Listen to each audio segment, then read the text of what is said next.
Now next up is a Detroit brewery, which shows how creating something people really enjoy is not only an art, but produces an immense amount of Detroit pride.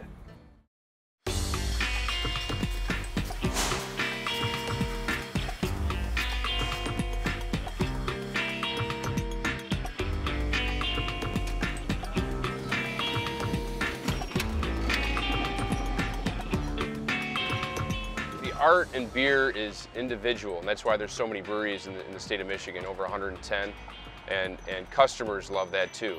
So each individual brewery has their own story, you know, has their own beers that they make, and that's the true art of it, because there isn't one beer that's alike. It's something that people will go out of their way to purchase or to try. Breweries have become destinations, travel destinations for people. People will go out of their way to find beer at the source.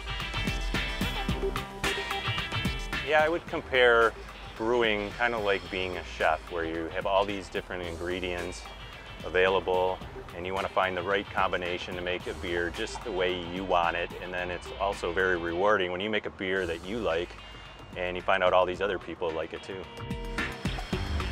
No one started with 100-barrel tanks like places are moving into now. It all started very small and very, again, hands-on is the best way to describe it. So you've got your palette of ingredients and you've got your equipment, and you're blending it together in a unique way to create a unique product.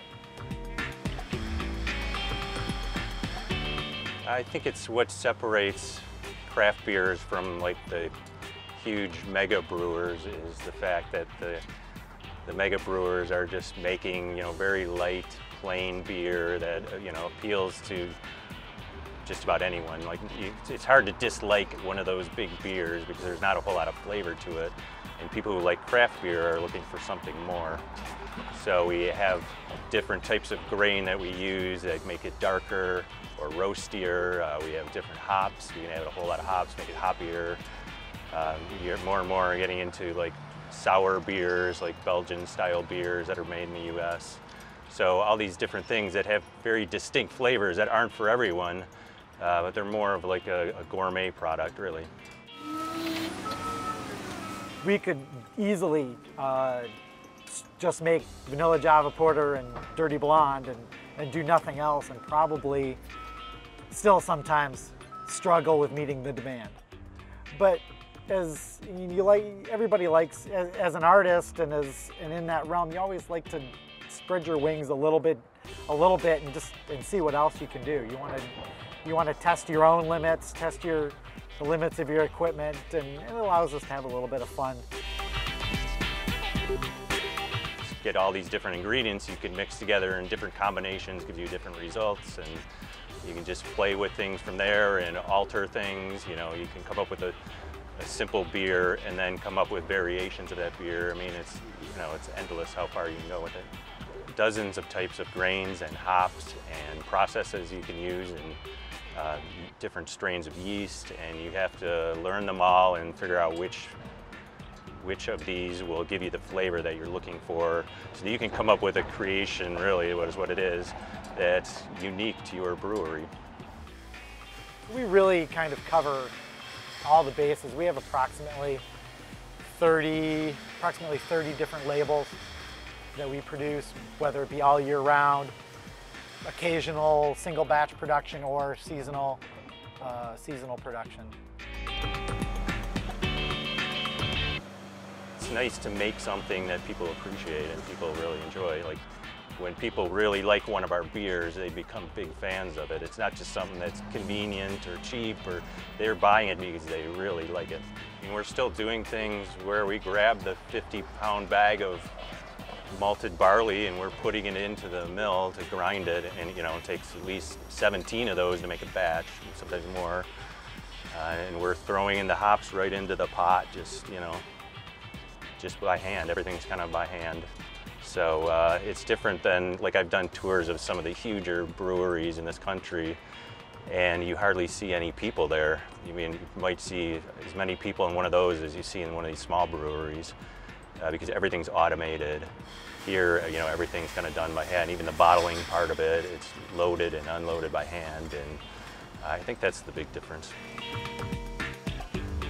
I think there's lately a lot of pride in Detroit, in the city that's taken a beating over the last few years, but everyone I think is starting to stand up and say this really is a great city, a great old town, and it really gives you, I think it means a lot to people throughout the Detroit area and throughout the state that this is made right in the city of Detroit.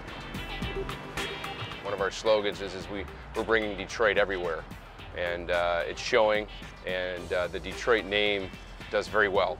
You know, we're gritty, we're resourceful, we're blue collar, we're hard workers, we like to have a great time, so it's very rewarding.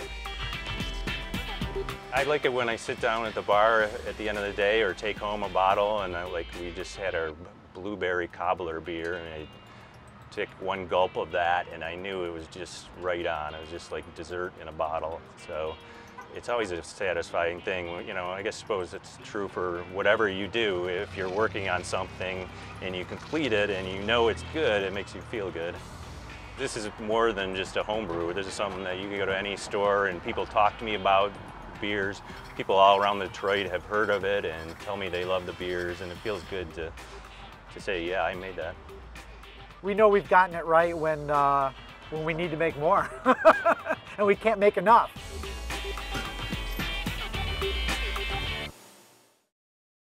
I cannot believe how many places I've been to this year.